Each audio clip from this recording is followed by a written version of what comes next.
Bonjour, merci d'être là pour cette table ronde consacrée à The Leftovers. Alors on ne va pas forcément parler de la série, l'idée est autre. Je vais d'abord présenter les invités. Christian Lehmann, tu lèves la main Christian, voilà.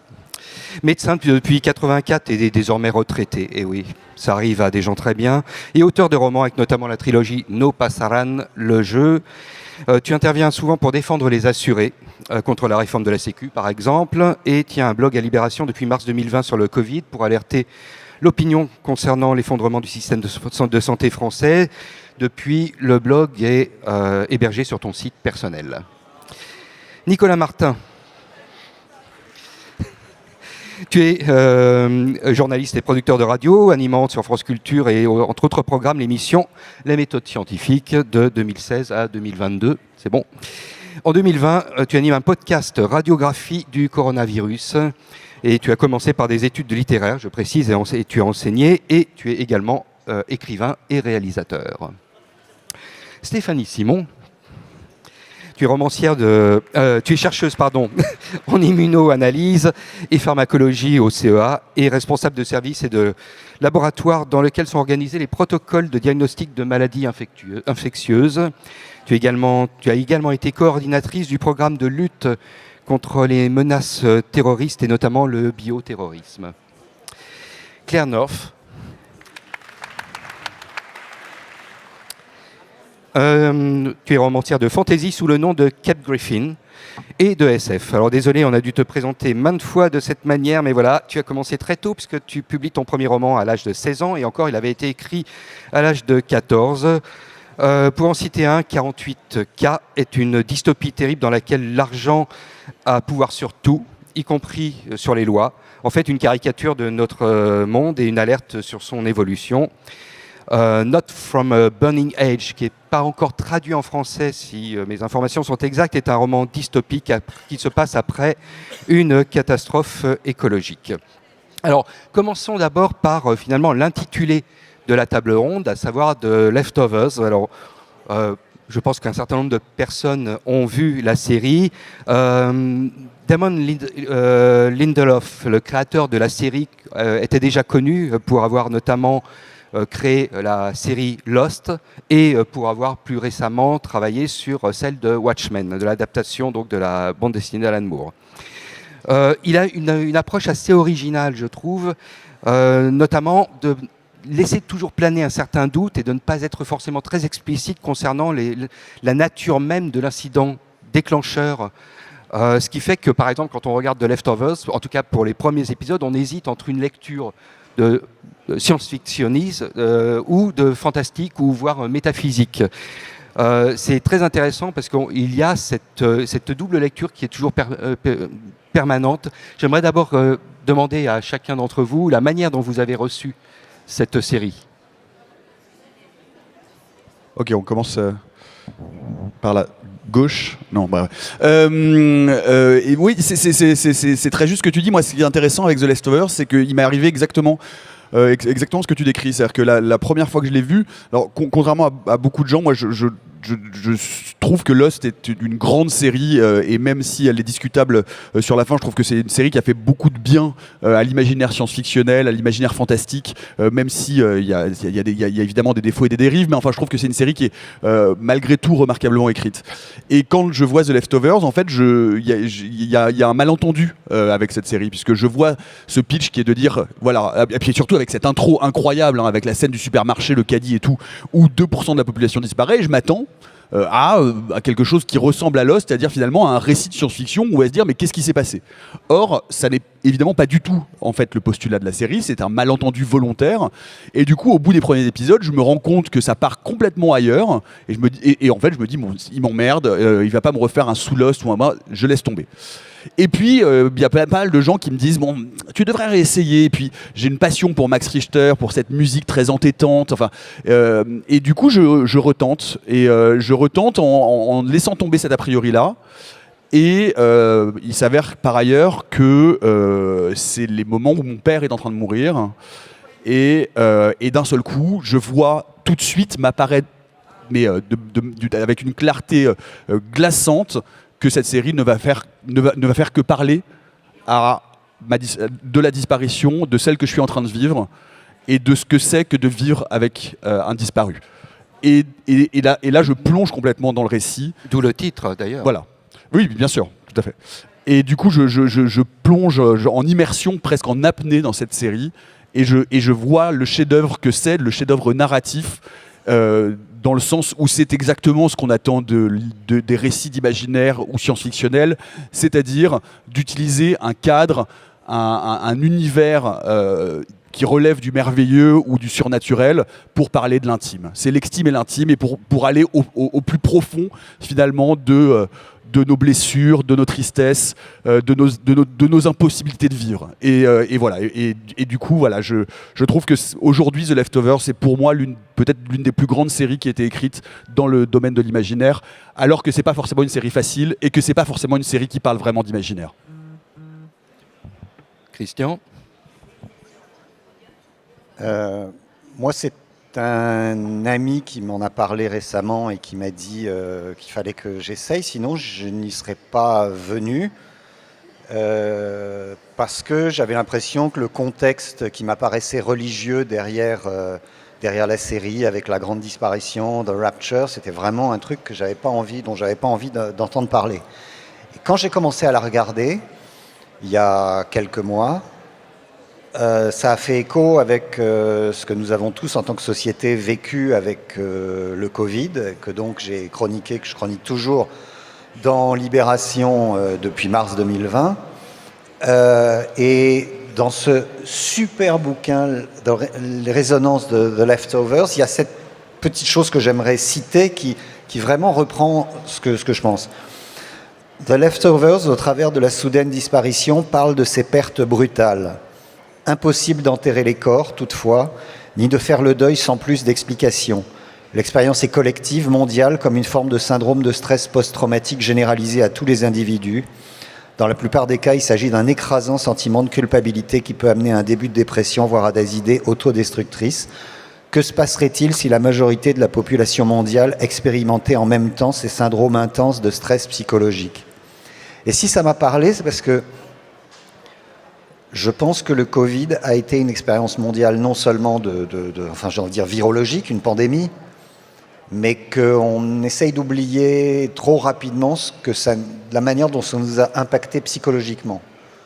Vous avez peut-être vécu ça, ou vous connaissez des gens qui ont vécu ça, qui ont vu des proches partir à l'hôpital et ne jamais revenir, qui n'ont pas pu leur parler, ou peut-être à travers une tablette ou un téléphone. J'en ai parmi mes copains, des soignants.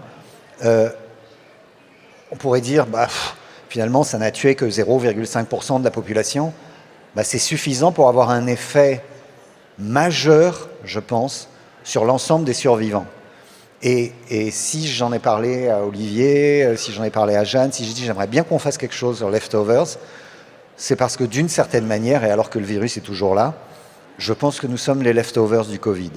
Voilà. Bonjour à tous. Alors j'avoue, je n'ai pas regardé les Leftovers, mais que fais-je là? Non, j'ai commencé en fait la série, c'est vrai, et j'ai pas accroché. Donc peut-être qu'il faut que je reprenne, comme racontait Nicolas tout à l'heure. Et là où je rejoins aussi Christian, c'est que les disparus, nos disparus du Covid, on n'a pas été capable de les toucher, de les voir et de les accompagner dans la disparition. Et je pense qu'en ça, en effet, il y a de fortes similitudes avec les Leftovers, que je n'ai pas vu. I also have not seen The Leftovers, because currently there is Disney+, there is Netflix, there is Sky, there is too much. My apologies.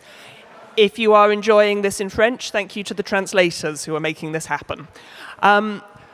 What I would like to say is that with a lot of the series, like The Leftovers, they take a macro idea and then use the craft of science fiction to condense it down to the personal. Neurologically, we are very, very bad at encompassing big ideas. It's why when you read a statistic, 7,000 people died, you blank. But when you hear the story, a cat was killed, you go, oh. And I think the gift of fiction like this, and indeed of a lot of modern science fiction, is to try and condense the massive down to the emotional, and it is where fiction excels in a way that fact sometimes struggles with. Euh, donc, on va commencer donc, le débat sur le fond de la table ronde. Alors, il y a quelque chose qui m'étonne beaucoup et qui m'inquiète énormément, donc j'aimerais avoir vos réactions. Il y a un verbe qui est très utilisé pour parler des dangers auxquels on est confronté. C'est le verbe de croire. Je ne crois pas en le Covid, sous-entendu, ça n'existe pas, les gens sont juste morts de vieillesse. Je ne plaisante pas, je l'ai entendu, ça. Ou alors, je ne crois pas en le réchauffement de la planète. C'est-à-dire que, bien que l'on parle de faits qui sont quantifiables et qui relèvent de la méthodologie scientifique, certaines personnes plaquent un verbe qui est associé en fait à la croyance, à la foi, du type « je crois en Dieu » ou « je ne crois pas en Dieu ». Alors, comment ces deux domaines, le religieux et le scientifique, qui étaient pourtant extrêmement opposés pendant des siècles, sont-ils arrivés depuis quelques décennies à ce degré de porosité ? Donc c'est le moment où on commence à se faire des amis, c'est ça Voilà. Juste une petite question. Qui a vu The Leftovers dans la salle? Ok, donc, pas mal. Qui aime The Leftovers dans la salle? Voilà. Bon, alors, non, mais c'était intéressant pour savoir. On va essayer de redonner des pistes et puis évidemment étendre le débat. Non, ce que tu notes là, ce qui est, à mon avis, vraiment un des symptômes de notre époque et qui a été mis en valeur de manière assez radicale et assez violente pendant cette pandémie, c'est effectivement quelque chose qu'on connaissait, qu'on avait vu, mais qui a pris une ampleur différente et inquiétante, c'est-à-dire le fait de confondre les faits et les opinions, les croyances et les faits scientifiques. Ça a toujours existé de tout temps, c'est pas du tout nouveau, mais on a vu en fait surtout surgir une défiance vis-à-vis de la parole scientifique comme parole d'autorité, donc mettant la parole scientifique dans le même sac que toutes les formes de parole d'autorité qu'on ne peut plus croire, c'est ce qu'on appelle la post-vérité, etc., etc. Parce que on est arrivé. Enfin, moi, je dis toujours quelque chose quand même alors, je vais essayer de mettre les choses dans l'ordre. Pardon. On ne savait pas. C'est-à-dire que on a été confronté à un virus nouveau contre lequel personne n'était immunisé et il a fallu aller très vite. Et donc est arrivé sur le devant de la scène médiatique et publique quelque chose que les gens n'ont pas l'habitude de voir. Les gens pensent, en général, les citoyennes et les citoyens pensent que la science est là pour discriminer le vrai du faux, pour dire ceci est vrai, ceci est faux. Ça n'est pas ce que fait la science. La science est là pour définir le réel jusqu'à preuve du contraire. L'un des fondements de la pensée scientifique, c'est la réfutabilité. Si vous pouvez réfuter une idée, c'est qu'elle est a priori scientifique. Si je dis « je crois, Dieu existe », je ne peux pas le réfuter, ça n'est pas scientifique. Voilà. Et d'un seul coup, on a vu... pardon, c'est beau gosse. Il n'avait pas de moustache à l'époque. Bref, pardon, ça me perturbe un peu. J'y reviens. Et donc du coup, on s'est rendu compte que d'un seul coup, on a vu sur le devant de la scène... C'est compliqué, hein. Alors, sur le devant de la scène, on a vu ce qu'est la recherche. C'est-à-dire, qu'est-ce que c'est que la recherche? C'est précisément des gens, des scientifiques qui s'engueulent, qui avancent des hypothèses, qui sont réfutées, qui sont contredites, jusqu'à un moment où émerge un consensus scientifique. Le consensus scientifique, c'est ce qu'on sait et c'est ce qui apparaît normalement au grand public une fois que plusieurs laboratoires ont fait des essais randomisés, contrôlés, double aveugle et ils sont arrivés à un consensus qui définit une réalité scientifique jusqu'à preuve du contraire. Et donc on a vu des gens s'engueuler et des gens avancer des hypothèses qui étaient réfutées. Et dans un contexte de méfiance, de défiance envers une parole d'autorité, la réaction a été de dire vous voyez, les scientifiques racontent n'importe quoi, ils disent ça un jour, ils disent le contraire l'autre jour. Et donc, ça veut dire qu'il n'y a pas de vérité scientifique, et donc ça veut dire que la vérité scientifique telle qu'elle est présentée est une opinion comme une autre. Et donc, on arrive à un niveau de confusion qui a été entretenu par des charlatans qui ont eu une tribune libre, on ne va pas redire le nom du druide marseillais, mais c'est à lui qu'on pense, et notamment, et pas que.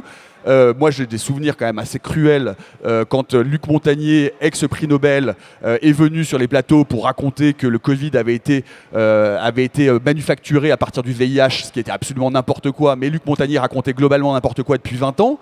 Et d'un seul coup, voilà, les gens disaient qui êtes-vous, sale petit merdeux de journaliste, pour contredire la parole d'un prix Nobel. Donc on est arrivé dans cette espèce de maelstrom d'informations et de confusion entre une parole scientifique dévalorisée, démonétisée et des gens qui essayaient malgré tout de faire avancer la recherche, et pour finir par arriver, à mon avis, à quelque chose qui est central, et j'en terminerai là, et qui moi me rend, que j'ai encore du mal à accepter, à comprendre, c'est de se dire que scientifiquement on a fait quelque chose d'incroyable, c'est-à-dire qu'on a réussi non pas à trouver un vaccin, mais à trouver 2, 3, 4 vaccins en 6 mois. C'est-à-dire qu'en termes de recherche biomédicale, c'est comme envoyer les hommes sur la Lune. C'est-à-dire que c'était un progrès scientifique majeur. Ce progrès scientifique majeur, non seulement il n'a pas été reconnu comme tel, mais en plus il a généré une forme d'opposition obscurantiste et radicale qu'aujourd'hui je ne m'explique toujours pas, et qui à mon avis est un des symptômes de l'évolution de notre rapport à la société, au discours scientifique aujourd'hui, qu'il faut vraiment déplorer, quoi. Je fais une petite parenthèse, parce que je pense que d'autres invités vont vouloir réagir aussi. Il y a un ancien médecin reconverti à la médecine alternative qui a dit 3 phrases que je trouve extraordinaires. La première: le but du vaccin n'a jamais été de protéger mais d'empoisonner. Les vaccins sont des poisons calculés. Ensuite, une autre phrase magnifique à propos des malades du VIH qui ont été guéris en 2 jours en buvant leur urine grâce à, je cite, l'énergie du sang filtré qu'est l'urine qui vibre sur une longueur d'onde de vitalité énorme. Et pour terminer, parce que c'est encore plus joli, Hitler, Staline, c'était des nains de jardin à côté de Monsieur Bill Gates. Bon, c'est quand même un ancien médecin qui était en train de scier la branche sur laquelle il est assis. Alors, c'est pas un ancien médecin, c'est un clown, c'est un criminel, c'est un charlatan, c'est un abruti. Tu vois de qui je parle. Oui, bon. Alors, je vais faire un salto arrière et me rattraper à la branche de Leftovers. Get a room. Dans The Leftovers, il y a la même chose que ce qu'on a vu avec le Covid. Il y a une population qui est tétanisée et qui a peur. Et quand je dis population, c'est nous aussi. Hein.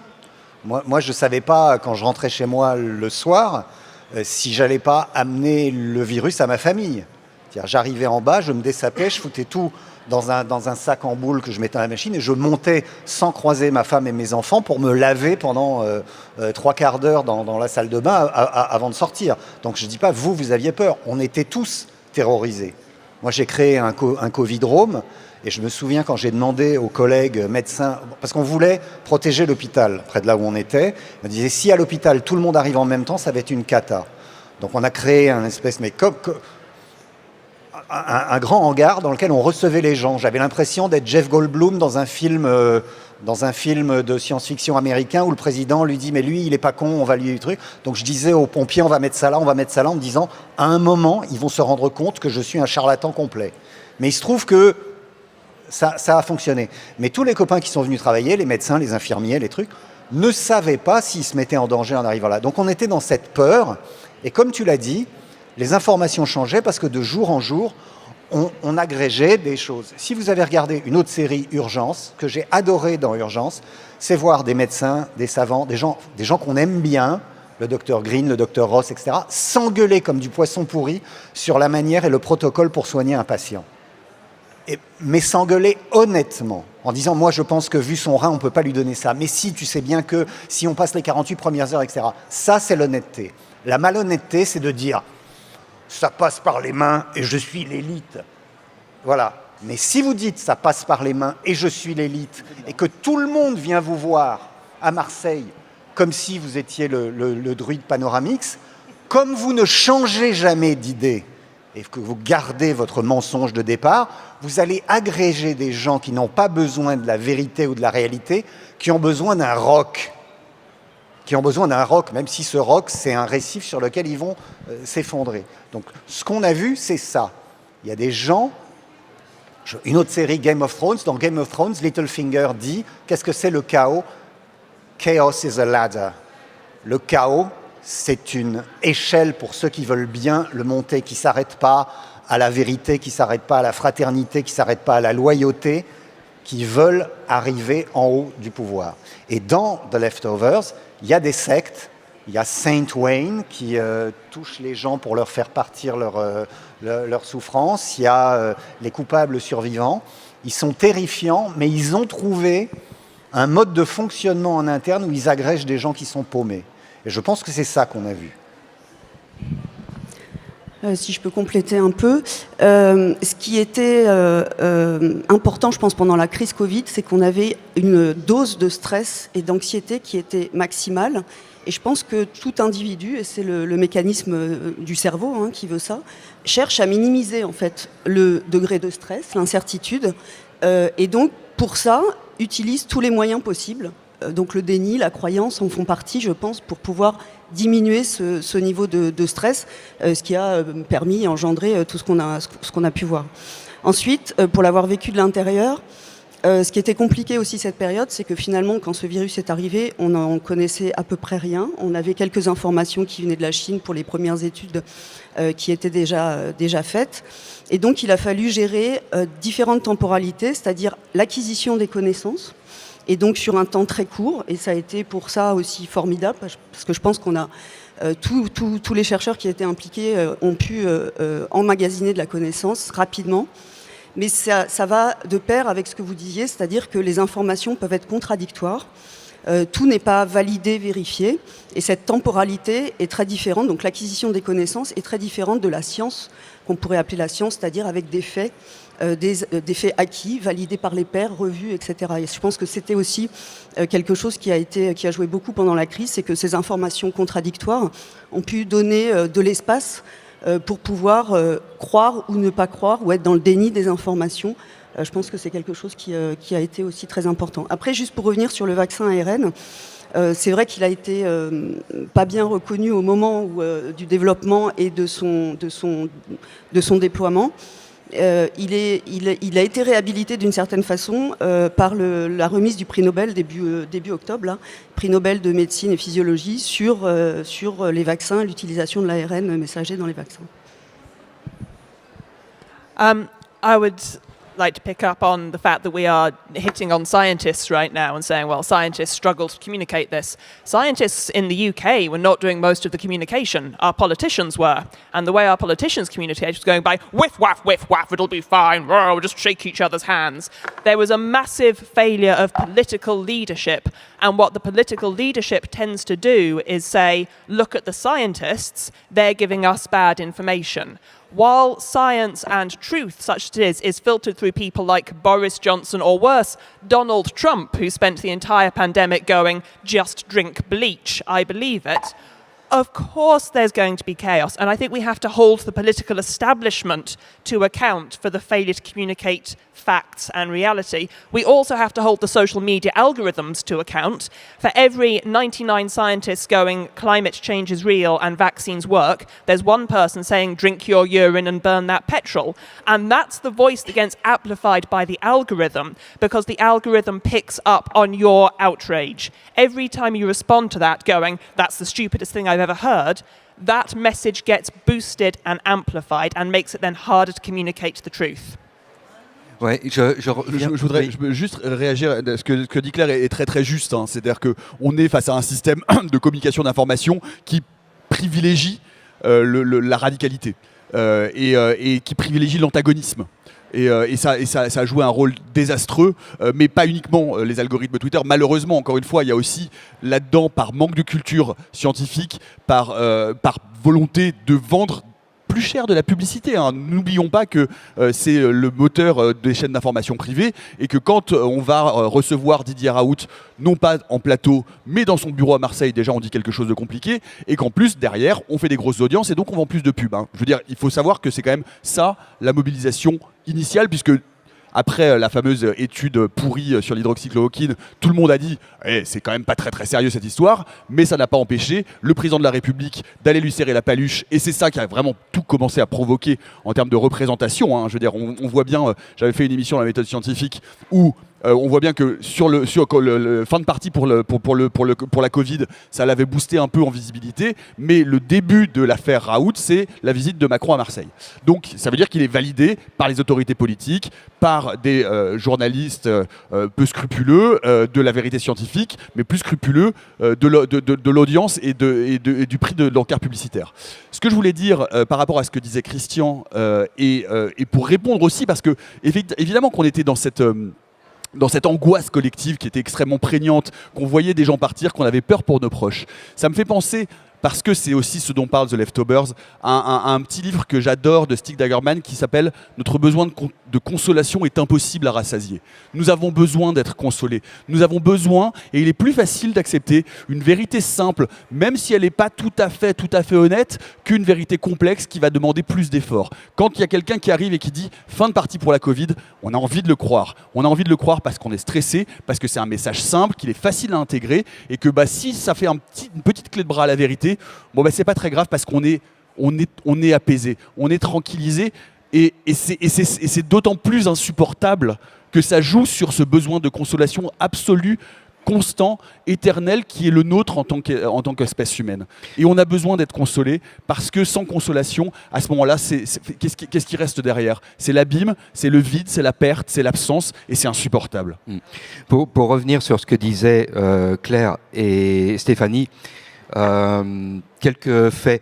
Il y a une étude de l'OCDE parue en 2022 qui suggère que, je dis qui suggère parce qu'en fait d'autres études ont donné des pourcentages différents, que 43% des Français estiment que la contribution humaine au réchauffement est nulle ou non déterminante. Réchauffement climatique, on est bien d'accord. Sur Twitter, donc X maintenant, on trouve des hashtags extrêmement classieux de sécheresse mon cul et canicule mon cul, en un seul mot évidemment, si vous voulez les chercher, au cas où ça vous intéresse. Alors ça, c'est évidemment ce dont on parlait, à savoir cette fabrication de l'opinion générale par des individus. Mais après, il y a autre chose, et tu commences à en parler. Il y a une enquête commanditée par Ipsos et EDF entre 2019 et 2022 qui montre que le pourcentage de personnes sceptiques a augmenté en France de 8 points entre 21 et 22, sceptiques par rapport au réchauffement climatique. C'est-à-dire 8 points, on arrive à 37%. Alors, est-ce qu'il s'agit de la première phase d'acceptation qui commence généralement par le déni du type on arrive chez son médecin qui est avec les radios des bronches et qui dit je suis désolé mais vous avez un cancer, et la première réaction c'est non mais vous êtes sûr, vous vous trompez pas, c'est vraiment mes radios à moi. Bon voilà. Est-ce que on n'a pas en fait cette augmentation curieuse devant les faits n'est pas due à une défense psychologique? Alors, je ne sais pas si elle est due à une défense psychologique ou si, comme plusieurs l'ont dit, Claire et toi, Nicolas, il y a une rationalité politique derrière. Les choses doivent continuer comme avant. Enfin, je veux dire, je reviens dans The Leftovers, l'État agit d'une manière quasiment fasciste dès que quelqu'un sort de la ligne. Les sectes sont poursuivies et sont exterminées. Ici, aujourd'hui, en France, et c'est le cas en Angleterre, dans plein d'autres pays, en gros, on a eu 2020, c'était l'année de la grande peur, 2021, c'était l'année du vaccin, début 2022, Macron avait réélection en juin, on nous a expliqué que c'était terminé, qu'on avait de la chance parce que Omicron arrivait et qu'il était mild, léger, que tout le monde serait infecté une fois et qu'ensuite on n'entendrait plus parler. La pandémie s'est terminée politiquement en France en janvier 2022. La réalité, c'est que depuis l'année dernière, en 2022, il y a eu à peu près 30 millions d'infections en France, que des gens ont été infectés, réinfectés par Omicron 3-4 fois, avec des risques de Covid long, et que ça continue. Mais on a des ministres de la Santé qui... Parce qu'il n'y a pas que les druides en blouse blanche. On a Olivier Véran qui arrive et qui dit la France a acquis une culture du masque en mars 2022, alors que c'est totalement faux. On a des gens qui vous disent qu'il y a une campagne vaccinale en cours en ce moment. Il n'y a pas de campagne vaccinale. Il y a une disponibilité du vaccin en pharmacie et 5% des gens se feront vacciner parce que la réalité, c'est qu'on n'a rien mis en place pour vacciner. Il n'y a pas de centres vaccinaux et les soignants, les médecins, les infirmiers, les trucs sont trucs. On fait juste semblant que ça existe. Donc ça, c'est une réalité. Ce que je veux dire, donc, c'est qu'il faut qu'on continue à fonctionner malgré le Covid comme avant pour que ça tourne, pour que la machine industrielle tourne sans qu'on vous protège dans les lieux clos et les trains, les bus, etc. et tout. Et c'est la même chose pour le réchauffement. S'occuper réellement du réchauffement climatique nécessiterait des modifications. Donc le déni, il n'est pas seulement psychologique et il n'est pas lié seulement aux algorithmes de Twitter. Il est lié au fait que la machine capitaliste en tant que telle n'a aucun intérêt à ce que vous intégriez quelque chose que vous, comme moi, nous n'avons déjà pas envie d'intégrer parce que ça nous angoisse, c'est-à-dire que l'aiguille se rapproche de minuit de plus en plus. Donc nous, on n'a pas envie de le voir parce que ça nécessiterait des changements et tout est fait pour qu'on le nie. Picking up on capitalism is the problem. Capitalism is the problem. But also I think it's relevant with climate change particular to point out that for years the climate change movement, the people fighting against it, have been struggling with the fact the narrative is one of fear. Fear is a poor weapon for motivating human change. Fear suppresses, it keeps you at home, it makes you cowed. It is very rarely a thing that provokes strong action. The recent shift in the climate movement, which hopefully will have some effect, is shifting that narrative to one of hope. Not, we're all going to burn and there's nothing you can do, but the world is in trouble and we can make a difference not only to not catch fire and die, but also to create a more equitable and more just future. And I think the stories we tell collectively are incredibly important in recognizing that we need to not just talk about the terror of all the things we've experienced, but the hope of what we can build after it. And if we don't, we're going to end up just building more terrible, terrible capitalism. Et pour revenir à The Leftovers, je trouve qu'il y a aussi quelque chose qui est absolument remarquable dans cette série, c'est cette plongée dans cette secte mutique qui parle aussi d'une certaine manière de notre pulsion de mort. C'est-à-dire de se dire la réponse à une situation de crise mondiale et de crise intime et internationale, c'est de précipiter notre propre chute. C'est se mettre à fumer en continu des cigarettes et vivre une vie d'ascèse qui va nous détruire à petit feu parce qu'il faut, d'une certaine manière, payer, il faut rendre une sorte de tribut à notre propre culpabilité d'avoir survécu. Et je pense que ça, c'est un mécanisme. Alors, vous allez me dire que c'est un peu de la psychologie de comptoir et vous auriez raison, mais je pense que c'est vraiment l'un des grands talents de cette série, c'est d'avoir tout ce pan qui est très déstabilisant au début quand on commence à regarder, à regarder la série. Ah, ça suffit. Hein.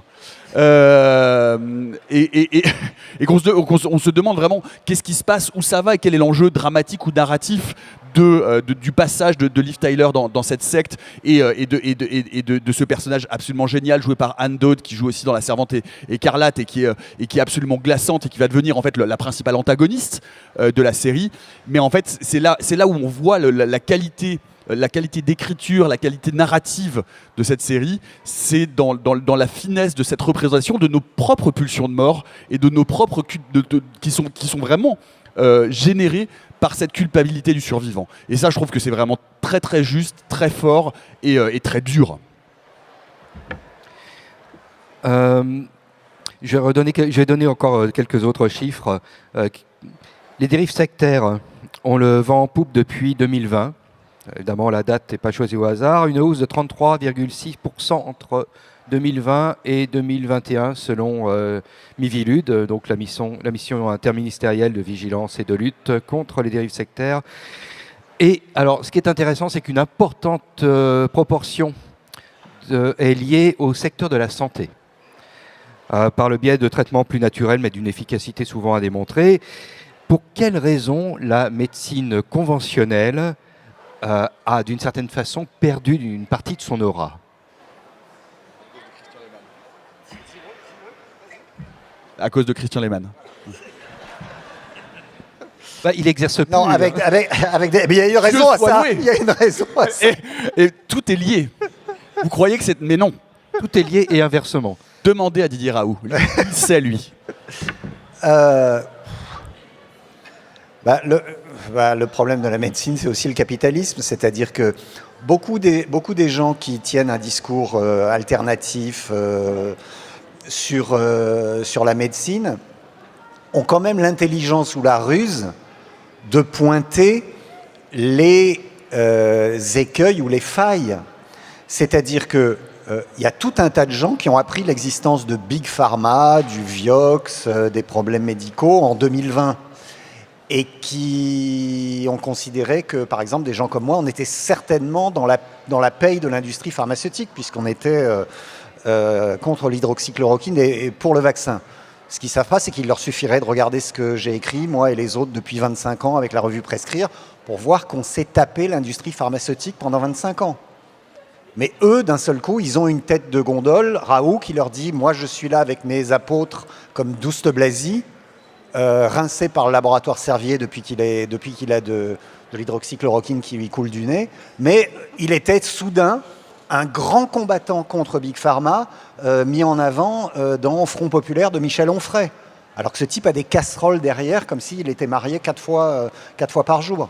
Donc, tout ça pour dire qu'il y a des failles en médecine, il y a une espèce de lourdeur mandarinale que représente très très bien Didier Raoult, et les alternatifs pointent des choses qui sont dramatiques, comme par exemple le fait que, allez on va le dire, on va se faire des amis, le dépistage du cancer de la prostate de manière systématique par le dosage sanguin du PSA ne sert à rien et est plutôt délétère pour les patients.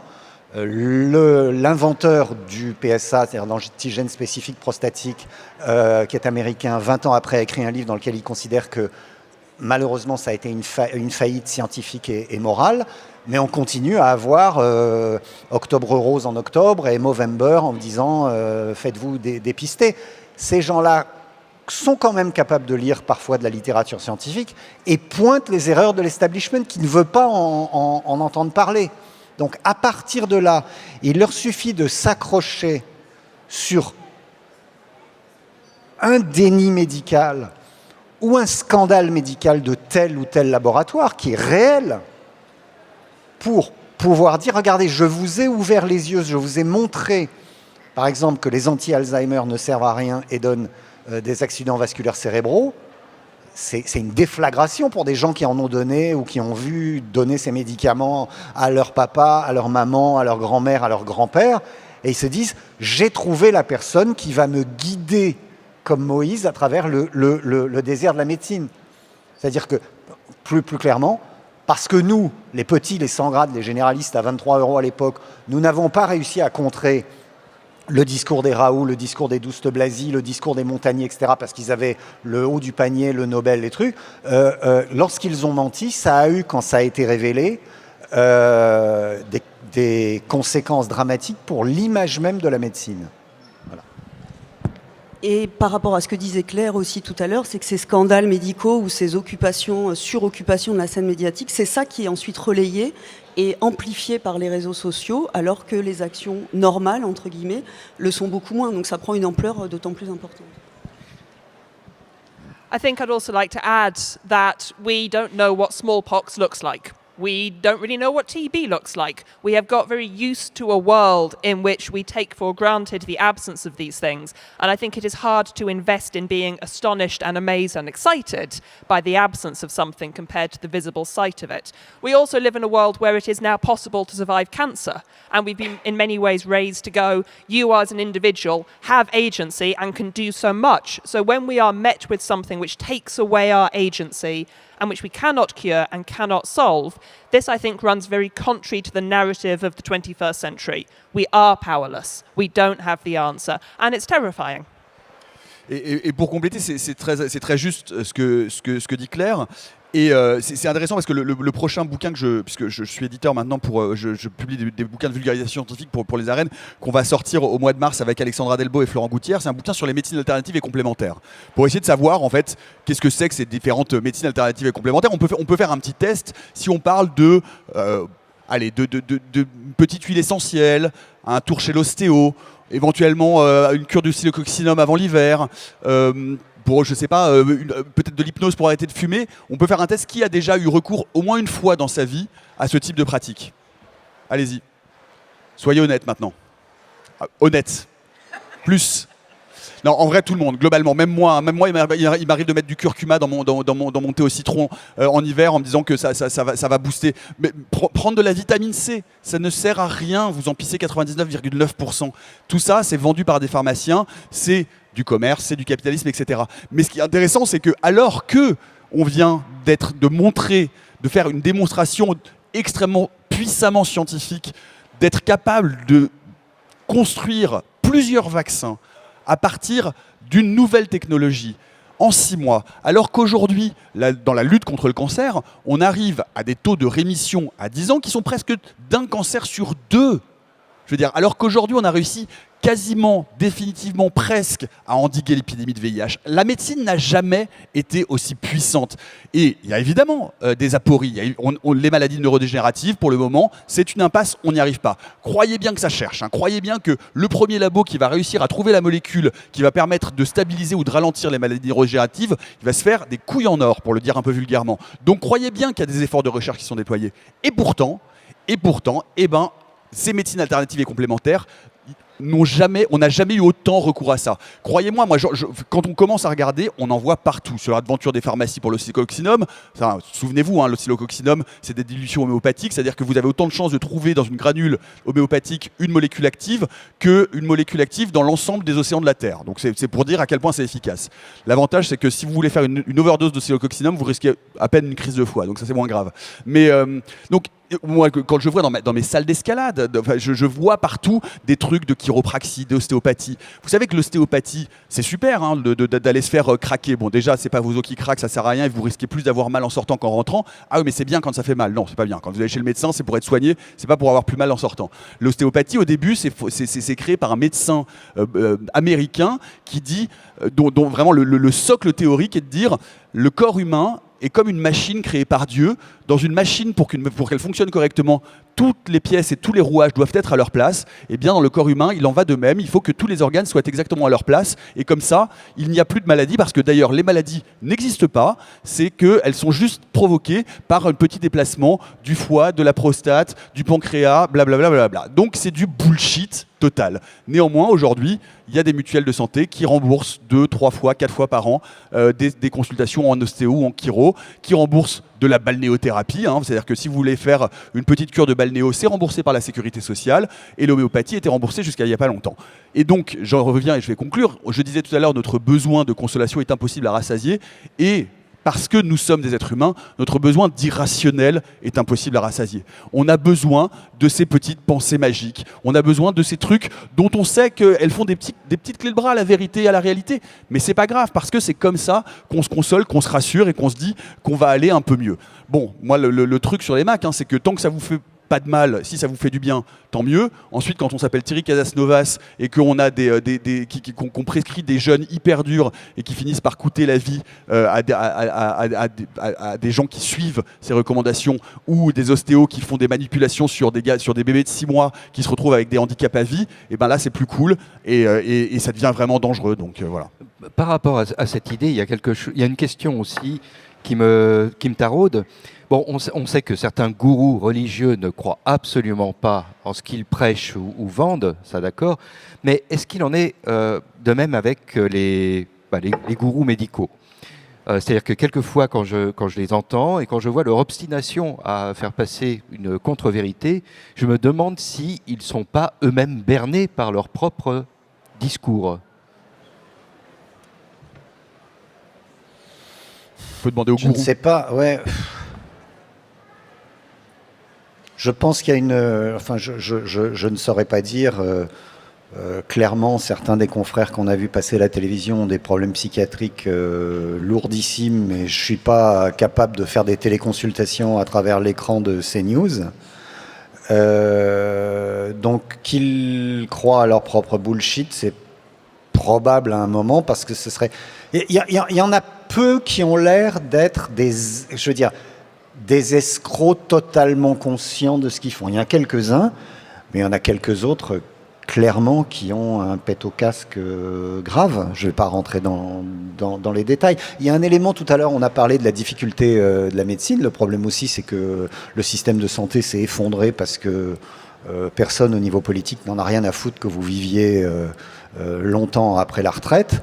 Donc moi je fais partie de ceux qui pendant 20 ans ont alerté qu'on allait se prendre le mur, et là d'un seul coup on a des politiques qui disent mais comment ça se fait, on n'a plus de médecins, il n'y a rien, les gens n'ont pas de médecin traitant et tout. Enfin c'est pas tombé du ciel, hein.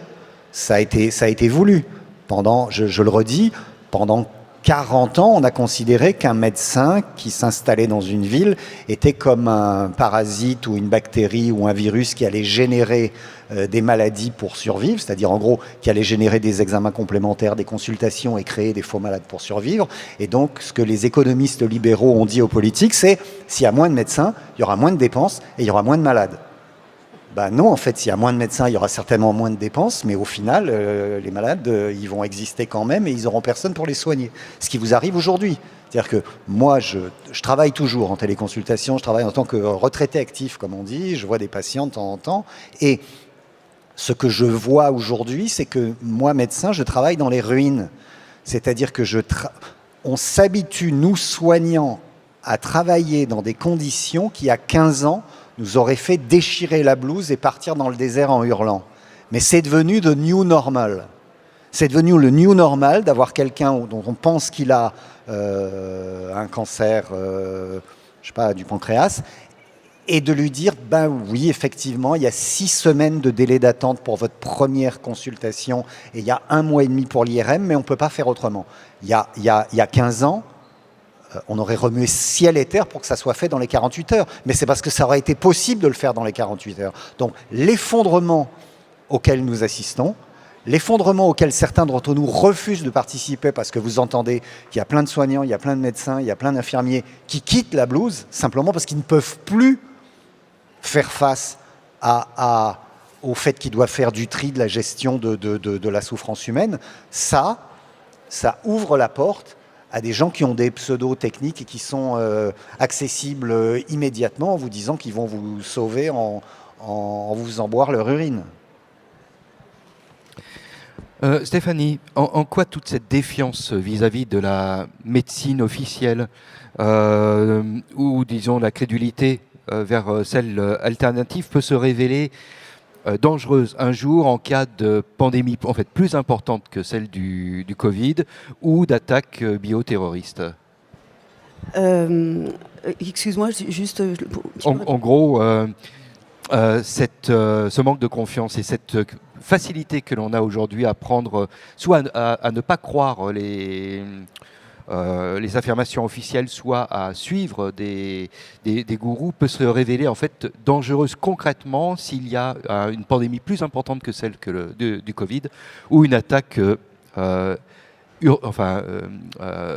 rapide de bioterrorisme. Pour ce qui est de la pandémie qui serait plus importante que celle du Covid, je pense qu'on a déjà quand même vécu quelque chose d'assez fort. Après, il y a toujours un équilibre sur les pandémies qui sont très importantes comme ça, entre le taux de mortalité et l'efficacité en fait du pathogène.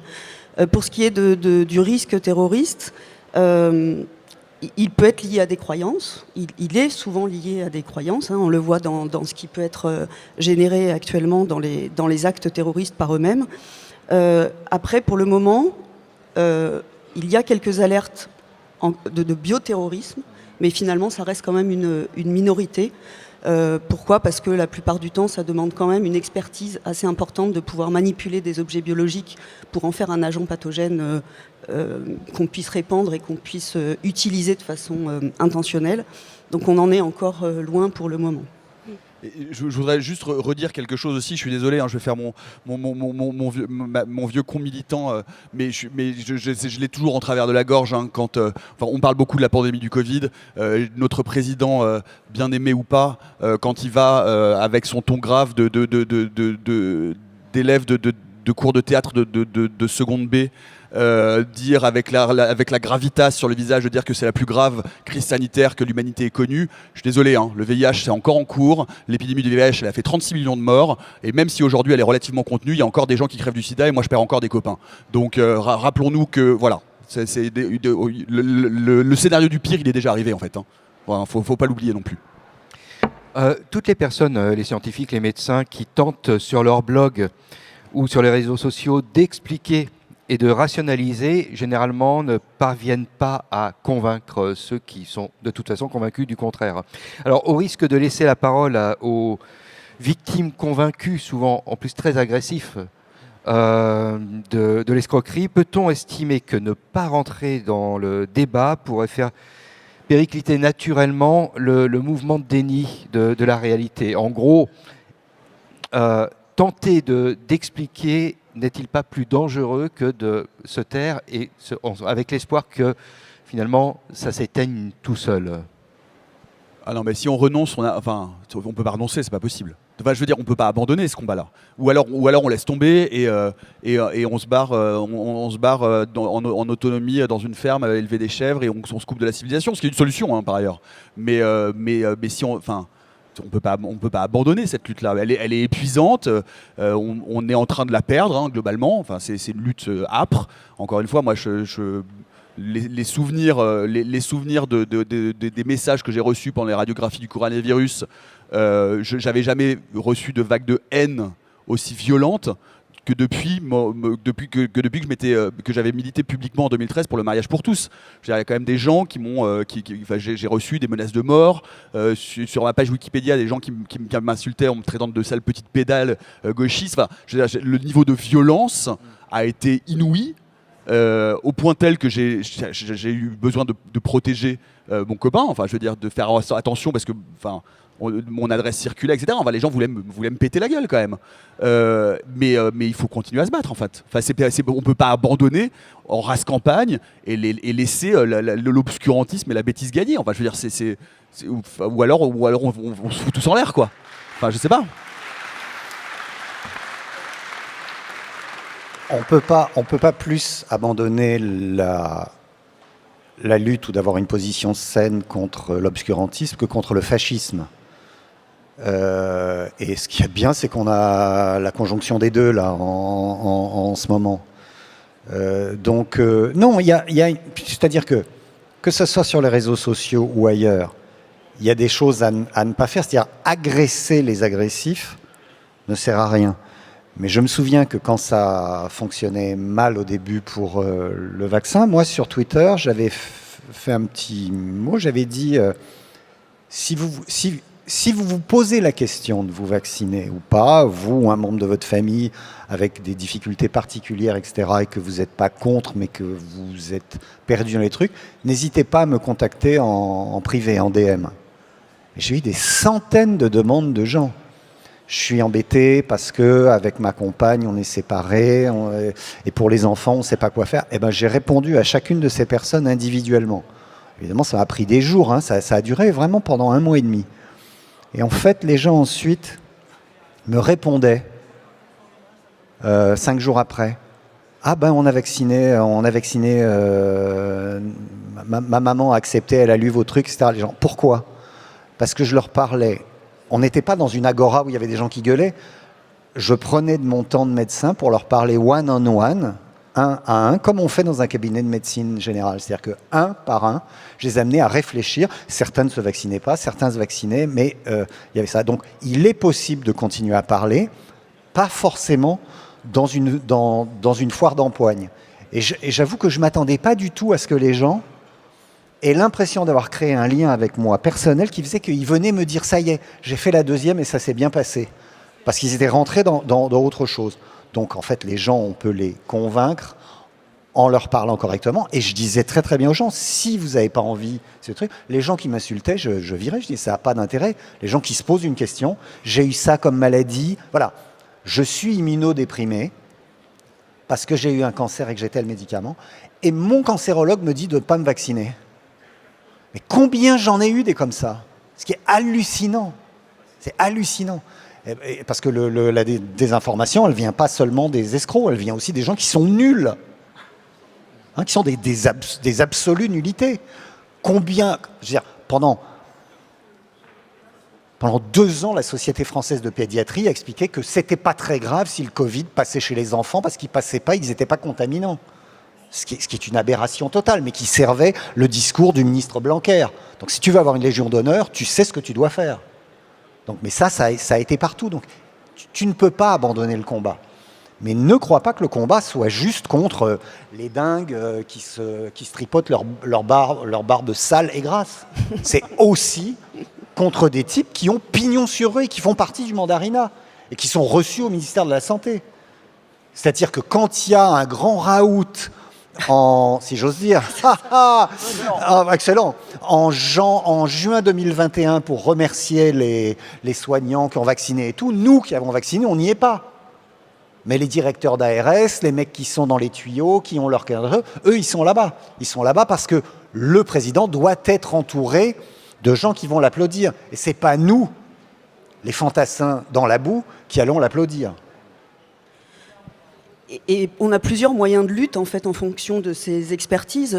Je pense par exemple en tant que scientifique, des publications qui sont pas avérées ou qui sont biaisées ou avec des fausses informations. On a aussi le moyen de lutter et ça a été le cas avec des publications de Raoult notamment qui ont été rétractées. Donc il faut continuer le combat à tous les niveaux. Mais le pire c'est qu'il a poursuivi après. C'est ça qui est complètement fou. Avec la force de Raoult et de l'IHU, c'est d'avoir poursuivi des scientifiques, voire des scientifiques étrangers comme Elisabeth Bick, qui est américaine, sur l'argent de vos impôts. Et il y a eu, enfin, je veux dire, moi aussi, j'ai été menacé de mort par des gens de l'IHU, il y a eu plaintes déposées, etc. Et tout ça, ça a été éteint parce que Macron étant allé adouber le druide des Calanques à la demande de Bernard Arnault, quand même, faut le savoir, personne n'avait envie que ça aille beaucoup plus loin. Le directeur de l'université Aix-Marseille était au courant. Éric Berton, pour ne pas le nommer, était au courant que certains des gens qui étaient dans son truc accusaient les médecins vaccinateurs d'être des criminels qui devaient être décapités, etc. Et tout.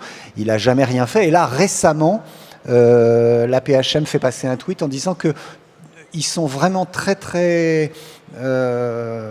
ils font vraiment très attention à la vérité des informations, à la bonne conduite, etc. Donc ils vont quitter Twitter parce que c'est devenu une fausse sceptique. Mais c'est eux qui déversent de la merde dedans depuis 2 ans et demi.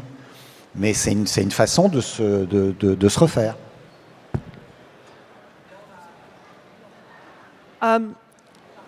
This is all horrible that this has happened. I think it's worth saying that the vast majority of time, people are not, in quotation marks, bad. Most extreme behaviour comes from people who can be summed up by the sentence, I'm desperately concerned for my child.